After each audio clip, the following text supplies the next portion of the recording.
Bonjour, je suis aujourd'hui avec Sandrine Lombard, une passionnée des cosmétiques qui les fabrique elle-même. Aujourd'hui, elle va nous montrer comment faire un fond de teint soi-même. Alors, je vais vous expliquer comment faire à la maison votre poudre de teint avec des ingrédients très simples. Alors, pour cela, il nous faut du fécule de maïs, nous avons de l'argile blanche, de la poudre de châtaignier, de l'ocre rose et de l'ocre jaune. Alors, on va tout d'abord commencer par tout désinfecter. Alors, pour tout désinfecter, la meilleure chose à utiliser, c'est l'alcool à 70 degrés. Donc, vous allez en pharmacie, ça se trouve très facilement. Surtout, c'est de l'alcool à 70 non modifié. Moi, pour une facilité d'utilisation, je l'ai mis en vapeau. Voilà, parce que ce sont quand même des produits qui vont aller sur notre peau, donc il faut bien faire attention à ce qu'on utilise. Alors, on commence donc par désinfecter le plan de travail, les mains, ensuite on va désinfecter le contenant, le pot. Les pots, vous pouvez les acheter en magasin spécialisé, mais ce sont aussi beaucoup de pots de récupération. Donc je désinfecte le petit pot, je désinfecte le couvercle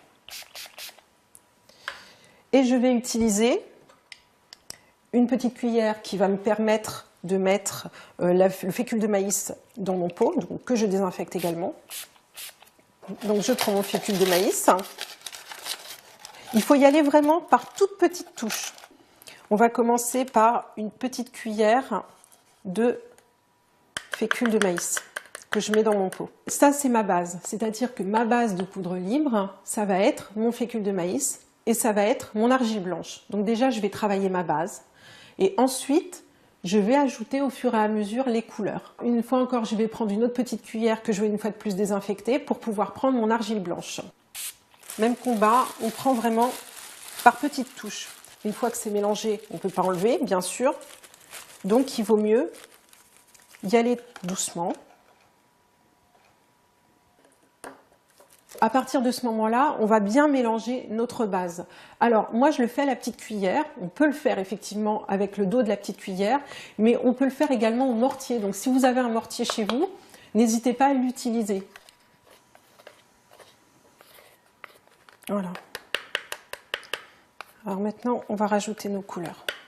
Alors les couleurs, moi je sais qu'ayant une couleur de peau assez blanche, j'ai besoin d'un fond de teint qui soit assez clair. Mais maintenant, on va rajouter vraiment par petites touches. Moi ce que j'aime faire, c'est d'abord mettre les couleurs qui sont les plus foncées par petites pointes de couteau, pour ensuite pouvoir corriger. Alors on peut toujours corriger effectivement après si c'est trop foncé ou trop coloré, on peut toujours remettre du fécule de maïs ou de l'argile blanche pour ensuite éclaircir. On va prendre un couteau qu'on va également désinfecter. Et on va y aller par toutes petites touches. Alors moi je vais commencer donc par la poudre de châtaignier parce que c'est ce qui est le plus foncé. Donc ça va me permettre ensuite de pouvoir retravailler ma couleur. La poudre de châtaignier, vous pouvez très facilement la trouver sur internet, dans des boutiques spécialisées, ça coûte rien du tout le petit sachet. Donc on va prendre vraiment une pointe.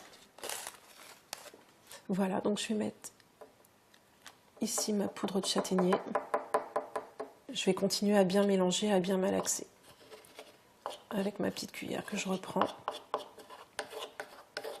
Chaque personne peut adapter en fonction de sa carnation, bien sûr, et également en fonction de la saison.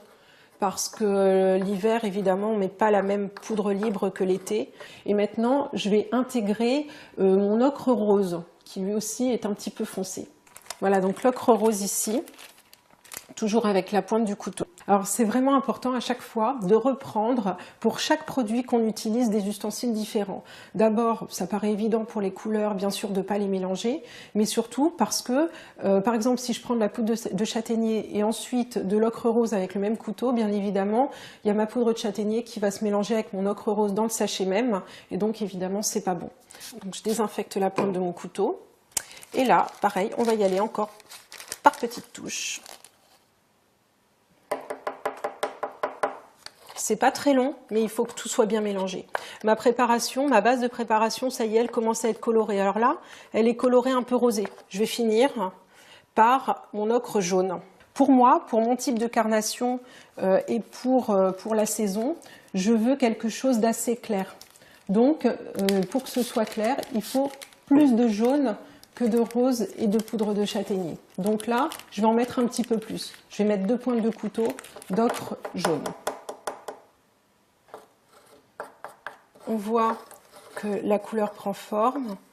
C'est quelque chose d'assez clair, mais quand même coloré. Dedans, ce que vous pouvez faire, c'est mettre des arômes de cuisine. Vous pouvez mettre quelques gouttes, par exemple, moi j'en avais fait à la banane, de la fraise, du chocolat même.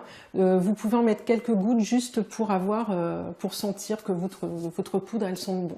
La poudre est terminée, donc maintenant vous pouvez l'appliquer au gros pinceau.